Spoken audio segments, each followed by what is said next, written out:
আজ এই ঝিঙেটা তুলে নেব। এই গাছে আর ঝিঙে নেই, এই ঝিঙেটাই লাস্ট ছিল, এটা তুলে নিচ্ছি। আবার যদি নতুন করে ঝিঙে হয় তখন আবার আপনাদেরকে দেখাবো।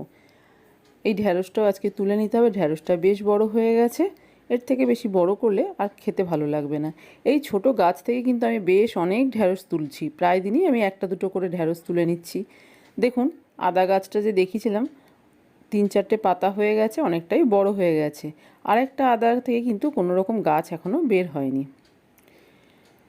নীলকণ্ঠ গাছগুলো দেখুন পাতায় পুরো ভরে গেছে, খুব সুন্দর লাগছে দেখতে। এই পাতার যে বা এই গাছের যে শুরগুলো আছে সেই শুরগুলোকে আবার আজকে একটু তুলে দিচ্ছি। এগুলো মাঝে মাঝেই তুলে দিতে হবে, তাহলে এই গাছগুলো বেশ এরকম ঝাঁকড়া হয়ে যাবে আর ছোটোই থাকবে, খুব বেশি বড় হবে না। পুঁইশাক গাছটা দেখুন কত সুন্দর সবুজ হয়ে গেছে, কি ভালো লাগছে দেখতে। খাবারের অভাবে গাছটা হলুদ হয়ে গেছিলো, তখন বুঝতে পারছিলাম না।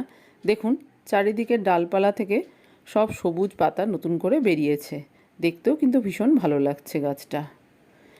একটু খাবার দেওয়াতে গাছটা খুব সুন্দর নিজের চেহারাটা বদলে দিয়েছে। জবা ফুলটা দেখুন কত সুন্দর ফুটেছে। আরও বেলা হলে এই ফুলটা অনেকটা বড় হয়ে যাবে, আর এই ফুলটা কিন্তু দেখতে খুব সুন্দর, একদম অন্যরকম একটা জবা ফুল। কালারটাও কিন্তু সম্পূর্ণ লাল নয়। আজকে হারভেস্টিং করলাম ঝিঙে, ঢ্যাঁড়স আর একটা লঙ্কা।